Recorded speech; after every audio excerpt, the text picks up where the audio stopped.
Welcome to the Real News Network. I'm Paul Jay. Last week, the Canadian federal government released its budget. Now joining us to parse the budget is Jim Stanford. He's an economist with the Canadian Auto Workers Union. He writes a regular economic column for the Globe and Mail newspaper. He's a member of CBC TV's economics panel, The Bottom Line. Thanks for joining us and Jim's in Toronto, I should say. So, Hi, Paul. So what are the big beats of the budget, and what do you think of it?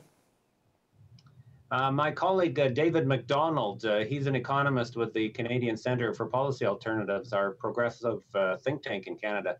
He had the best term for it. He called it austerity on autopilot.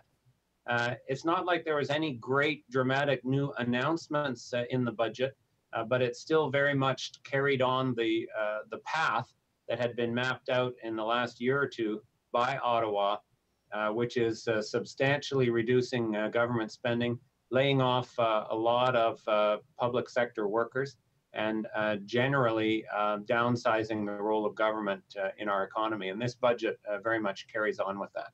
So it would seem the Harper government is sort of buying into the idea that the recession is more or less over, and the demand for commodities, which is such an enormous portion of Canadian GDP now, is going to maintain, perhaps increase.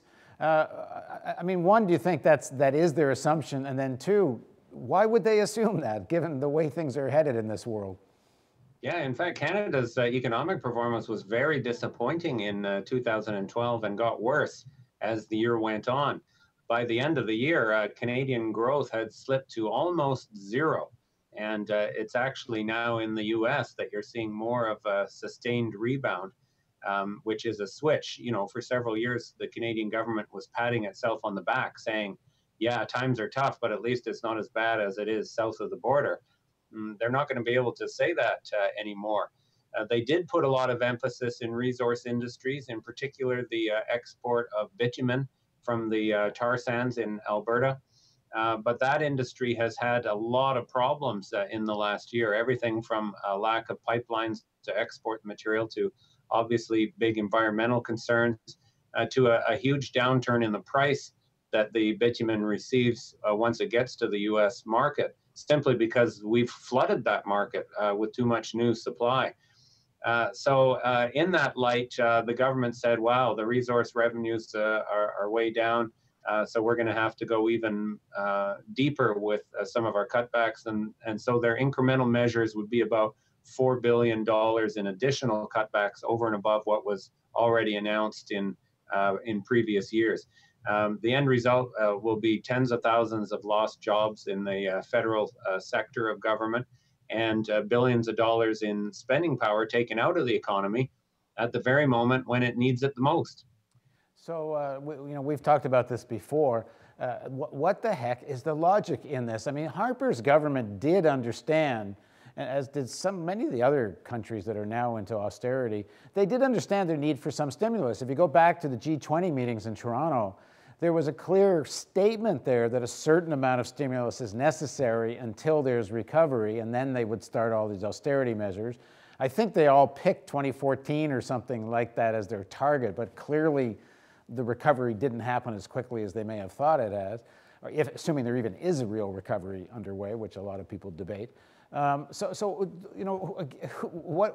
benefits from this? Unemployment's at what, 7% in Canada? That's not low. Well, the unemployment rate is just the tip of the iceberg as well. If you count in people who've given up looking for work, or people who are in involuntary part-time positions, or all the different contract and precarious work, the true underutilization of labor here is more like 12% in Canada, and it has not felt like a recovery. I mean, technically, you could say it was because real GDP was growing, but in terms of boosting household incomes and just the level of economic security of households, it's been a terrible, terrible recovery. I think the government is driven by a number of factors. One of them is political. They are going to be looking at another election in 2 years' time, 2015, and the government would very much like to go to that election saying that, we balance the budgets, we are the prudent managers of the economy, you should trust us with another mandate. In addition, they have some other tax cuts on their on deck, if you like. A big one that they want to bring about is called income splitting, which would allow two adults in a household to share their income and then pay tax on the average of it. This is especially beneficial for a household that has one high earner and then one no earner or low earner, like a kind of a stay-at-home mother type of situation with a high wage partner. So this is a promise that they said they would bring into effect only after they had balanced the budget. So if they are able to balance the budget by 2015, then they think this is when they can really make the immediate promise to do this income splitting thing, which they think will be politically popular. I hope that it won't be, because it would be a terrible mistake. Then, of course, always pushing the government, you've got, businesses and other conservative forces which just want government programs to be downsized anyway, because it gives them more room to maneuver in an economy that's more dominated by the business sector. So some of the things we have going for us in Canada, like our public health care system, many companies would like to get that rolled back to make more room for for-profit healthcare. And the same goes for many other areas of government policy. So on any given day of the week, big business would prefer government to be cutting its programs and cutting taxes. If there's a deficit, then it just gives them an extra argument to advance that cause. Now, to what extent is a real estate bubble driving some of the economic growth in Canada? Certainly, we know in China there's an enormous real estate development taking place, bubble. We've seen pictures on 60 Minutes of whole enormous empty cities, but which they're building up condos and office buildings that are sitting empty. And who knows when that bursts, because a lot of people are predicting it will. But Canada has its own, does it not? I mean, the real estate prices in Toronto and Vancouver are through the roof, and I assume that means there's also lots of building activity taking place because of very low interest rates. But what happens, assuming rates go up sooner or later, then what? Well, and it actually won't even take the interest rates to go up. The housing bubble is already starting to collapse. The question is it going to be a violent downturn or a so-called soft landing? The Canadian housing industry, for precisely the reasons you mentioned, very low interest rates, really expanded in the 2009, 2010, 2011 period. Household debt burdens grew very high. So Canadian debt levels now per capita are higher than they were in the United States before the bubble burst in America with the subprime meltdown. So it is a bit of a vulnerable situation. The government is watching it. What they've tried to do so far is put limits on the availability of mortgages rather than trying to increase interest rates because the economy is too weak to handle higher interest rates. What they're doing instead is making it harder to get a mortgage, toughening the conditions you have to meet in order to be granted a mortgage, and hoping that that will gradually cool off the housing sector. Last year, the housing sector was still adding to growth. This year, it probably won't. Now it looks like it at best will be breaking even or maybe taking away from growth.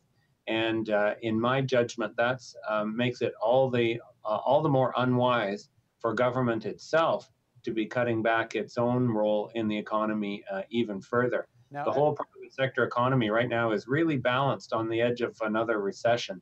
And big government cutbacks, just like the fiscal cliff would have done in the US, big government cutbacks can push us right over the edge into another recession. Now, you work with the Canadian Auto Workers, and I think it was your last convention, wasn't it? The governor of the Bank of Canada spoke at your convention, which I think was a bit unprecedented, and said, sort of criticized Canadian corporations because they're sitting on mountains of cash the same way American corporations are, and not investing it in the economy.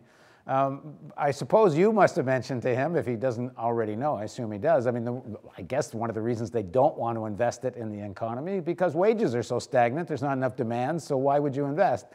So, I mean, has anything changed on that score?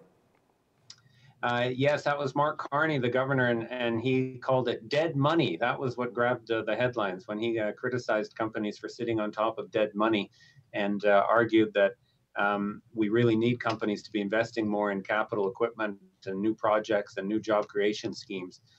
Business investment has grown a little bit, but not enough. And it still hasn't even got back to the level that business investment was at before the recession. So in a way, business investment has been the slowest part of our economy to recover. And it isn't for a lack of money.